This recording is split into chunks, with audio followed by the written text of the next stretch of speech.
son günlerde TL'nin hızla değer kaybetmesi ekonominin geleceği açısından endişe vericidir.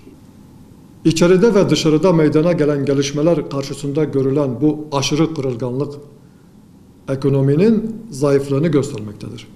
Yıllardan beri beklenen temel yapısal düzenlemeler yapılmadığı ve ekonominin savunma mekanizmaları güçlendirilmediği için bugün bu sıkıntılar yaşanmaktadır.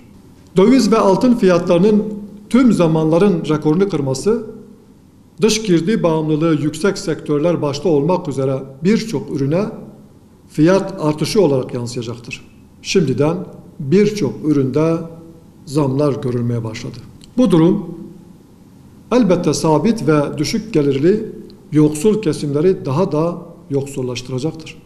Faiz artış talepleri de dikkate alındığında sermayedar ve zenginler daha da zenginleşecek, yoksul ve fakirler ise her yeni güne daha fakirleşmiş, borçları daha da artmış olarak uyanacaktır.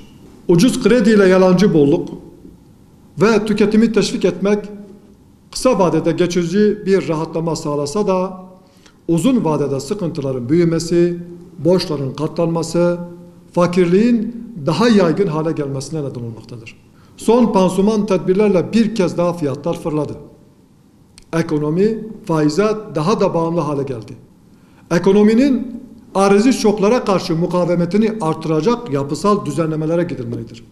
Üretimin sorunlarına çözümler bulunmalı, maliyetler düşürülmeli, çalışma zorlukları ortadan kaldırılmalıdır.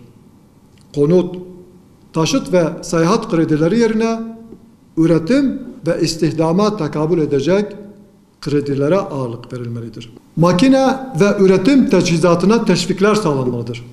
Yapılacak bu teşvik kredilerine ise kesinlikle faiz uygulanmamalıdır. Girdi maliyetleri düşürülmeli, SGK primleri ve vergilerde teşvikler artırılmalıdır. Faizli kredilerle toplum yalancı bir bahar ile oyalanacağına, üretim ve istihdama yönelik adımlar atılırsa çok daha hızlı bir toparlanma sağlanacaktır. Tüm dünya ile birlikte Türkiye'de de koronavirüs felaketine karşı önemli bir savaş verilmektedir. Ekonomik, sosyal ve siyasi birçok etkisi olan bu salgında ekonomik kaygıların mücadele sürecini ciddi anlamda sekteye uğrattığı da gözden kaçmamaktadır. Özel hastanelerin ağır maliyet nedeniyle pandemi kapsamından çıkarılması, çarşı pazardaki tedbirlerin gevşetilmesi, turizm sektörünün zarar görmemesi için tatil yerlerine yönelik tedbirlerin daha fazla gevşetilerek yoğunluğun oluşmasına göz yumulması, salgın ile mücadelede şimdiye kadar alınan mesafenin neredeyse heba olmasına neden oldu. Şehir hastanelerinin olmadığı, mevcut kamu hastanelerinin de yoğun bakım ünitelerinin pandemiyle mücadelede yetersiz kaldığı illerde ciddi sıkıntılar yaşanmaktadır.